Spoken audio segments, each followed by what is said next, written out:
All right, hi everyone, कैसे हो यार तुम लोग। बहुत दिनों बाद हम लोग मिल रहे हैं। हम लोग बात करेंगे वैकेंसीज़ के बारे में, ठीक है। और as you know all, vacancies बहुत कम आ गई है। बट देखो क्या है ना कि इसमें हमारा कंट्रोल है नहीं। अब वैकेंसीज़ कम आ गई है, let it be. Any how आपका एग्ज़ाम होते होते ना, आपका एग्ज़ाम आते आते यू कैन एक्सपेक्ट कि 600 प्लस तो वैकेंसीज़ जाएगी, ठीक है। कोई बात नहीं, इस पर देखो आपका कंट्रोल नहीं है, आप कुछ नहीं कर सकते। अभी हो ही रहा है ना, ऐसा हो रहा है ना कि हर एक फर्म प्रॉफिट्स के लिए जा रहा है। और हर जगह ना ये जो एम्प्लॉयज़ है ना, एम्प्लॉयज़ को कट किया जा रहा है। एम्प्लॉयज़ कट कर रहे हैं, हाँ। एक ही जनरल एम्प्लॉय से काम करवा ले रहे हैं। जैसे एग्रीकल्चर ऑफिसर का ही काम है तो एक ही जनरल एम्प्लॉय से आपको काम करवा लेंगे, हाँ। तो वैकेंसीज़ ऐसे ही रहेगा। बहुत बहुत टफ़ चांसेस है ना कि अचानक से बहुत ज़्यादा वैकेंसी आ जाए नेक्स्ट ईयर या नेक्स्ट के नेक्स्ट ईयर। बहुत कम चांसेस है, बिकॉज सब लोग ना प्रॉफिट की ओर भाग रहे हैं। ये इंक्लूजन्स की ओर नहीं भाग रहे हैं, सोशल कोई काम नहीं हो रहा है, हाँ। इंक्लूजन्स की ओर भाग रहे हैं, प्रॉफिट्स की ओर भाग रहे हैं। ओके, तो कोई बात नहीं, तू तो कूद गया है। मतलब जो भी आप लोग प्रिपरेशन करें, आप लोग तो सब कूद गए हैं। एग्ज़ाम्स देना ही है, देना है। Let's not talk about less vacancies. क्या फ़ायदा हो सकता है, क्या घाटा हो सकता है, क्या हो सकता है, उनके बारे में बात करते हैं। देखो, लेस वैकेंसीज़ के ना अपने प्रोज एंड कॉन्स हैं, ठीक है। अगर हम लोग बात करते हैं प्रोज के, कुछ फ़ायदे के बारे में। If you have edge over prelims, you know ना, प्रीलिम्स का कट ऑफ हाई जाएगा। If you have edge over prelims, आप बहुत लोगों से आगे चले जाओगे सबसे पहला, ठीक है। आप क्या होगा कि कोई मान लो एग्रीकल्चर में बहुत तेज स्टूडेंट है, ठीक है, वो प्रीलिम्स क्लियर ही नहीं कर पाएगा, हाँ। यू हैव एन एज, ठीक है, तुम्हारे पास एज है। ऑल बिकॉज के प्रीलिम्स में ऑब्वियस है कि कट ऑफ हाई जाएगा। जैसा सिचुएशन चल रहा है, यू नो, ठीक है। प्रीलिम्स ईजी नहीं होता है, ये भी हमें पता है, सबको पता है प्रीलिम्स ईजी नहीं होता है। तो ऑब्वियस है कट ऑफ हाई जाएगा। तो अगर आप प्रीलिम्स के हाई कट ऑफ को अगर पार कर जाते हो, अगर आप प्रीलिम्स निकाल लेते हो, तो आपका जो एज है ना वो बहुत ज़्यादा होगा मेंस में, ठीक है। बहुत फ़ायदा होगा। आप मतलब मिरेकल्स भी उम्मीद कर सकते हो कि आप मेंस में जो compete कर रहे हो वो एक जनरल स्टूडेंट से, ना कि एकदम एग्रीकल्चर इंथुसियास्ट स्टूडेंट से compete कर रहे हो, ऐसा भी हो सकता है। There is very less chance. ऐसा नहीं है कि सब लोग एग्रीकल्चर वाले मैथ्स और इंग्लिश नहीं पढ़ते हैं, but I am talking about mostly ज़्यादा स्टूडेंट जो होते हैं ना, उनका प्रीलिम्स अच्छा नहीं होता है, ठीक है। तो यू हैव एन एज, एक एज तो होगा। कॉन्स, लेस वैकेंसीज़ के कॉन्स क्या हैं? High prelims cut off. अगर आप बहुत ज़्यादा मेंस पे फोकस करके चल रहे हो, प्लीज़ प्रीलिम्स को भी फोकस करो, ठीक है। प्रीलिम्स का कट ऑफ हाई जाएगा, ठीक है। प्रीलिम्स ही नहीं निकाले, मेंस कितना भी पढ़ लो, क्या पढ़ लो, भर के पढ़ लो, क्या फ़ायदा, ठीक है। यहाँ पे एक और चीज़ गेम में आता है, कंसिस्टेंसी। बहुत कम लोग इसके बारे में बात करेंगे, ऑल बिकॉज कि ये वही समझ सकता है ना जो प्रिपरेशन कर रहा है, ठीक है। आपका वैकेंसी कम आएगा, 300-400 वैकेंसीज आएगा, आपका consistency हिलेगा।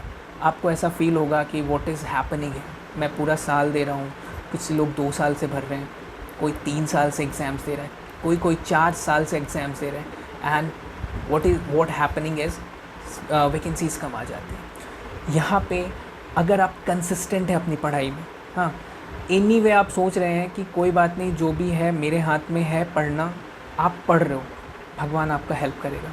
God help those who help themselves, सुना है ना, एक्चुअल में होता है। मैं बता रहा हूँ आपको, कहीं ना कहीं किसी न किसी रूप में वो आएंगे, ठीक है। वो आपको आपकी नैया पार लगाएंगे, आप बस मेहनत करते रहो, ठीक है। तो आपको क्या करना है? कंसिस्टेंट रहना है, अपने पढ़ाई की ओर कंसिस्टेंट रहना है, रिवीजन की ओर कंसिस्टेंट रहना है, जो प्लानिंग किया है अपने एग्ज़ाम के लिए उसके लिए कंसिस्टेंट रहना है, ठीक है। तो ये कंसिस्टेंसी का रोल बहुत बड़ा होगा। इसके बारे में हम लोग बहुत डिटेल में बात करेंगे, बार बार बात करेंगे, क्योंकि अभी जो काम है ना, अभी हमारा काम है, सबसे ज़्यादा इम्पॉर्टेंट काम है कंसिस्टेंट रहना, रिवीजन करना, ठीक है। रिवीजन ये गेम चेंजर होगा, मैं बता दे रहा हूँ फिर से।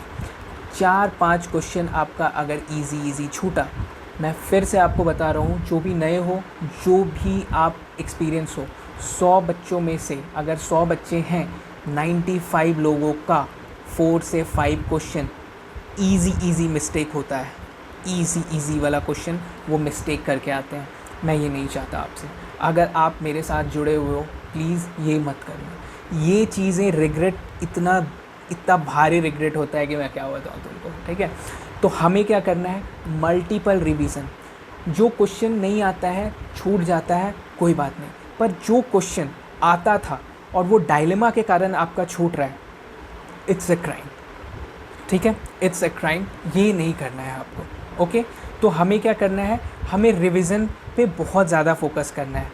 वैकेंसीज़ कम आई है, हम और 2 बार रिवीजन करेंगे, ठीक है, हम और मेहनत करेंगे, हम बार रिवीजन करेंगे। नेक्स्ट हमारा बात आता है PYQ एनालिसिस।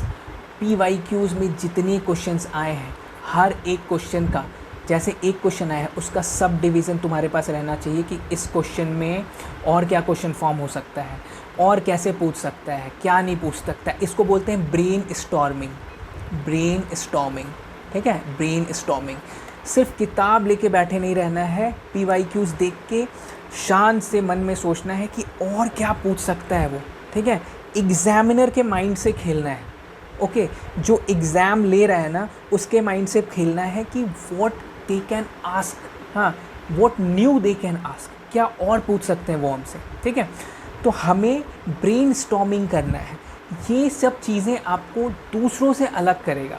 अगर 100% कोई है ना, तो आप पता है 95, अगर मैं बता रहा हूँ कि इन सब चीज़ों को लेके चलोगे ना, तो आप 95% आगे रहोगे दूसरे लोगों से, मतलब आप टॉप 5 में रहोगे। क्योंकि इंसान जो है ना वो सिर्फ पढ़ते रहता है, ब्रेनस्टॉर्मिंग नहीं करता है। यू नीड टू एनालाइज कि लोग क्या सोच रहे हैं। अब ऐसा हमेशा नहीं होता है कि you are a hard worker और आपका सब कुछ निकल गया, ऐसा नहीं होता है, ठीक है। बहुत लोग होंगे, तुम लोगों में से बहुत लोग होंगे कि हार्ड वर्किंग के नाम पे वो भर के पढ़ाई किए होंगे, पर 1 नंबर 2 नंबर 4 नंबर कहीं इधर छूट जा रहा होगा, ठीक है। मैं आपको फिर से बता रहा हूँ, hard work is very important, पर इसके साथ स्मार्ट वर्क जो है ना वो आपको हीरो बनाता है। हार्ड वर्क के साथ स्मार्ट वर्क को जोड़ना ही जोड़ना है, ठीक है। अभी सब कुछ सही है, कुछ नहीं बिगड़ा है, ठीक है। एकदम होप को हाई रखना है, होप को नीचे नहीं रखना है। क्वेश्चन फॉर्मिंग एबिलिटी भी बनाना है हम लोगों को। अब ये क्या है क्वेश्चन फॉर्मिंग एबिलिटी? जब आप पढ़ाई कर रहे हो ना, जैसे आप, वेट अ मिनट,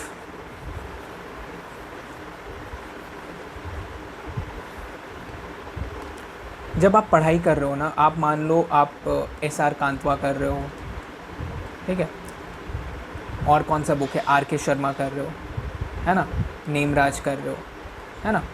तो याद रखना, जब आप पढ़ रहे हो ना, तो आपके दिमाग में एक चीज़ चलना चाहिए कि ये पूछ सकता है क्या, ये एग्ज़ाम में आ सकता है क्या। क्वेश्चन फॉर्मिंग एबिलिटी जब आप पढ़ रहे हो ना, तो दिमाग में रखना चाहिए कि क्वेश्चन फॉर्मिंग एबिलिटी दिमाग में रखोगे तो आएगा कि ये क्वेश्चन आ सकता है क्या। हाँ, ये फॉर्म में अगर आप पढ़ोगे तो आपका रिटेंशन कैपेसिटी बहुत बढ़ जाएगा। रिटेंशन कैपेसिटी क्या होता है? माइंड में रिटेन करने का। देखो, आप पढ़ोगे तो सब कुछ, पर सब कुछ रिटेन करना बहुत टफ हो जाता है, ठीक है, दिमाग में रखना। वो चीज़ अगर आप स्टार्ट कर दिए, वो चीज़ अगर आप रिटेन करने लगे दिमाग में ना, तो आप बस आगे बढ़ गए, बहुतों लोगों से आगे बढ़ गए। तो रिटेंशन कैपेसिटी हम लोगों को बनाने के लिए क्वेश्चन फॉर्मिंग एबिलिटी हमें रखना है, क्वेश्चन फॉर्मिंग एबिलिटी हमें अपना बनाना है, ठीक है। तो इन सब चीज़ों को चलना है। देखो, बहुत सारा वीडियोस मैं नहीं बना पा रहा हूँ, ऑल बिकॉज कि मेरा भी बहुत हेक्टिक स्केड्यूल है, बहुत ज़्यादा। यू नो मी, अगर तुम्हें पता नहीं है तो मैं IIM सिरमौर में हूँ, अभी MBA कर रहा हूँ, ठीक है। तो थोड़ा हेक्टिक शेड्यूल हो जा रहा है, बट मैं बार बार तुम्हें आके ना ये चीज़ ज़रूर बताते रहूँगा कि हो क्या रहा है, ठीक है। तुम्हें करना क्या है, हाँ, कंसिस्टेंट रहना है, रिवीजन करना है। मैं बार बार तुम्हें मैसेज आके बताते रहूँगा, इसलिए बताते रहूँगा कि अगर तुम भटक रहे हो चीज़ों से, अगर तुम क्या कर रहे हो कि तुम क्या कर रहे हो ना, मुझे पता है तुम लोगों में से बहुत लोग जानते हो क्या कर रहा होगा, टेस्ट सीरीज़ खरीद रहा होगा, भर के टेस्ट सीरीज़ खरीद रहा होगा, सोच रहा होगा सबका टेस्ट सीरीज़ लगा लेते हैं, हर एक यूट्यूबर्स का, हर एक कोचिंग इंस्टीट्यूट का टेस्ट सीरीज़ लगा देते हैं। तो कर ले, देखना कितने क्वेश्चंस वहाँ से आ रहे हैं। फाइनली तेरा जो दोस्त होगा ना, तेरा साथी जो होगा ना, वो तेरा बुक होगा, ठीक है।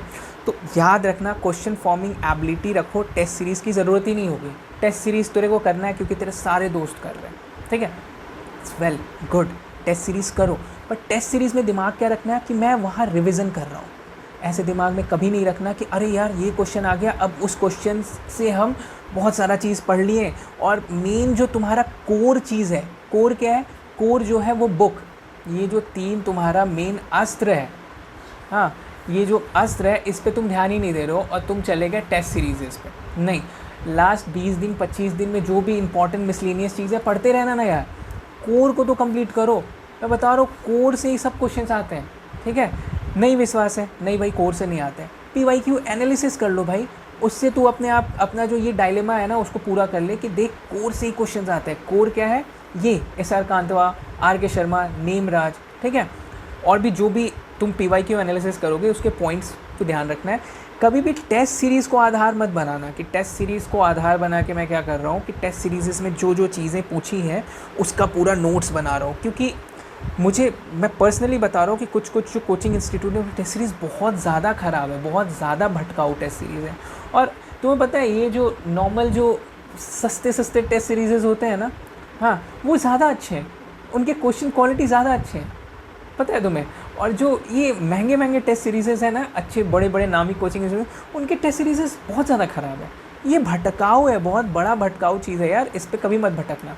उनके रिसोर्सेज यूज़ करने हैं, यूज़ करो, ठीक है। अगर उनके तुम्हें नोट्स मिलते हैं या ये सब यूज़ कर रहे हो कोई प्रॉब्लम नहीं, यूज़ करो। टेस्ट सीरीज़ से भटकना मत, टेस्ट सीरीज़ एक बहुत भटकाऊ चीज़ है, इसलिए मैं तुम्हें बार बार ये एक बात बोलता हूँ कि टेस्ट सीरीज़ से भटकना मत, ठीक है। चलो थैंक यू सो मच। कोई भी क्वेरी हो यार तो मुझे ना टेलीग्राम कर दिया ना, मैं टेलीग्राम देखूँगा और तुम्हें जो भी है मैसेज ज़रूर कर दूँगा, ठीक है। Thank you so much, thank you so much. Please मैं लास्ट में तुम्हें बता रहा हूँ, लास्ट में तुम्हें बता दे रहा हूँ कि बी कंसिस्टेंट, होप को हाई रखना है। कभी भी कोई भी वॉर होता है ना, कोई भी लड़ाई, मैं बता दे रहा हूँ, कभी भी तुम्हारे पास कितना भी योद्धा हो, कितना भी ज़्यादा सेना हो, हाँ कितना भी आर्मी हो, कभी भी हाई होप लो होप रख के कभी कोई वॉर नहीं जीता गया। इफ़ यू आर फाइटिंग, अपना होप को हाई रखो, बहुत ज़्यादा हाई रखो, ठीक है। जो होगा देखा जाएगा। जब तक एग्ज़ाम नहीं हो जा रहा, जिस दिन तुम मेंस दे रहे हो ना, हाँ, और उस दिन तुम्हारा मेंस में अगर तुम किसी तरह पीछे रह जा रहे हो, उस दिन तुम हारे हो। आप अभी तक हारे नहीं हो, ठीक है, दिमाग में ये रखना है। होप को हाई रखना है, कब तक, एग्ज़ाम तक एकदम होप को हाई रखना है। हर चीज़ों को एक वे में पढ़ना है, एक स्ट्रैटेजी में पढ़ना है, हार्ड वर्क करके बस चीज़ों को रटते नहीं जाना है, एक स्ट्रैटेजी में पढ़ना है, ठीक है।